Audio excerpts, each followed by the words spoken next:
For today's final feature, we travel with Mota-Engil to southern Malawi and Likoma Island to observe how investment in this country's infrastructural assets is contributing to its socio-economic growth and development. We started as a pure construction company, and today we do mining. We have also logistics.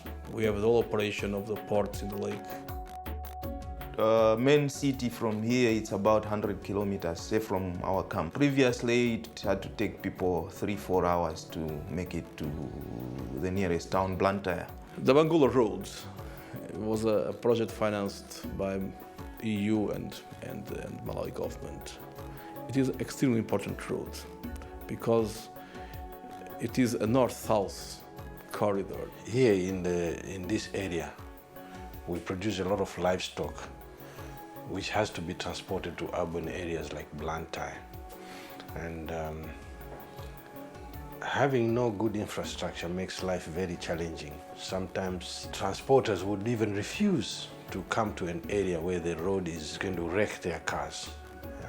It's also a road that will lead us to the border south to Mozambique. In the long run, it is going to link us to the sea.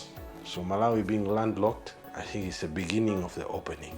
So as a main road, it is a link to this area from other districts. There are a lot of companies that are coming to open their factories, like government programs like education, health sector, agriculture will be speeded up. It will be very easy again for everybody who want to do some business in the Shire Valley to make it because of the accessibility of the roads. So when we got involved in the redesign issues, we started all the survey works from the beginning. This section is going full reconstruction because the level of deterioration was just high. One of the biggest production of cattle in the country. You have a huge production of sugar, and the sugar is one of the biggest contributors on the GDP. And you have also a lot of production of wheat, maize, and cotton. So by improving the road condition, the transportation became cheaper, and these people, they gained immediately some competitiveness on the market. And of course, the country could use those resources in order to take advantage of the Nsanje port.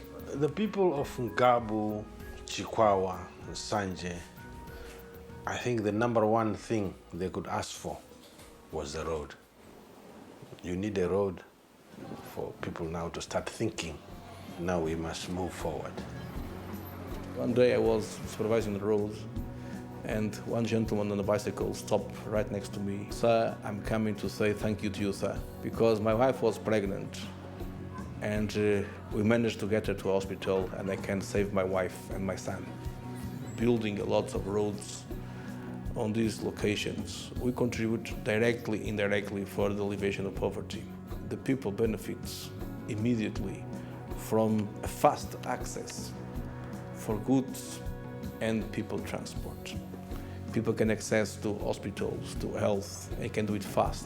As part of their corporate social investment program, Mota-Engil donated a much-needed ambulance to Bait-Cure International Hospital in Blantyre.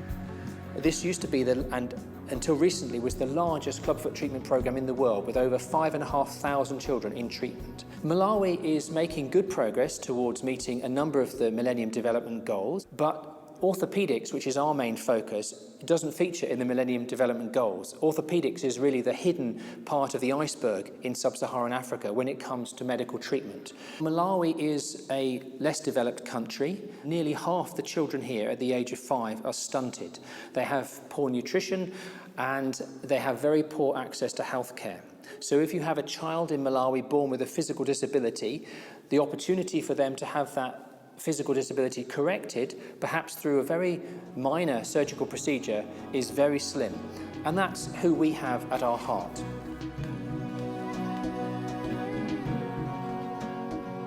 The airport has brought very good development to this island. Number one, it has added beauty to it. Number two, it has sustained tourism. The airport has helped to recruit some young men and women here at the airport. This airport is being used by mainly tourists who also help to sustain their employment where they are employed. This airport has helped us a lot in medical emergencies, especially when we have someone who is critically ill. We need to airlift him to Lilongwe or to Mzuzu. There was a runway there, very poor runway. There was a number of accidents happened in 2009. In Likoma Island, you have 10,000 people. If someone has to be rescued with urgency, or the airport didn't have the capacity to land an ambulance aircraft, for instance. Indirectly, of course, there is also Chikhwawa, which is also employing local citizens. It is doing very, very well as a result of increase in customers. And there are also people who are supplying supplies to Chikhwawa. So in essence, the airport has really contributed to our business locally.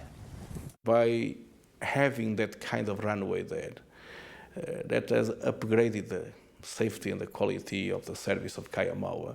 Malawi is very central, it's a platform. From here you can go into Zimbabwe, Zambia, Mozambique, Tanzania. So the time of changing mindsets has come, and people have to believe. Malawi is among a group of low human development countries on the Human Development Index. Food insecurity is a cyclical problem which has been with Malawi for a long time. While Malawi's agricultural production saw a quite remarkable increase, there hasn't been a similar sustained improvement in nutrition levels. Some of these reasons is because the agriculture is still by and large dependent on rain, so too little irrigation. It's also a lot of monocrops and small-scale agriculture. So there's a need for diversification of the agricultural sector, for more climate-resilient crops, and for higher value addition, so that the rural population would be productively engaged throughout the year and not only during harvest season. Investment in infrastructure accounts for a significant improvement in economic growth in a number of countries across Africa, and as we've seen in today's examples, holds the potential to achieve even more. Thank you to all our contributors for their insights on today's show. Please join us next month on Tuesday the 13th of August as we bring you news stories of inclusive business across the continent. But for now, thanks for watching.